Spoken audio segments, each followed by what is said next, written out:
رمضان کے اندر کسی روزے دار کا روزہ افطار کرانے کا بہت بڑا ثواب ہے۔ جتنا روزہ رکھنے والے کو اللہ اجر عطا فرماتا ہے اتنا افطار کرانے والے کو اجر عطا فرمائے گا، چاہے وہ پانی سے ہی افطاری کرا دے۔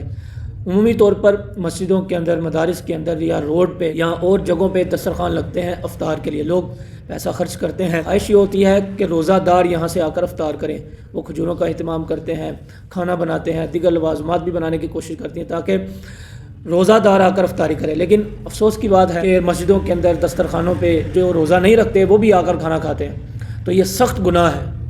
ہاں کوئی مطلقاً کھانا بنا لے کہ جو مرضی آ کر کھا لے، چاہے روزہ دار ہو یا جس نے روزہ دار نہیں رکھا وہ بھی آ کر کھا سکتا ہے، تو پھر تو جائز ہو سکتا ہے۔ لیکن چونکہ رمضان المبارک میں افطار کے وقت جو خرچ کر رہے ہوتے ہیں ان کا مقصد یہ ہوتا ہے کہ افطار کیا جائے، روزہ رکھنے والا آئے، وہ پانی پیے، وہ کھانا کھائے، لیکن جو روزہ نہیں رکھتا اس کو اجتناب کرنا چاہیے۔ اگر نہیں اجتناب کرے گا تو سخت گناہ گار ہوگا۔ اللہ ہم سب کو عمل کرنے کی توفیق عطا فرمائے۔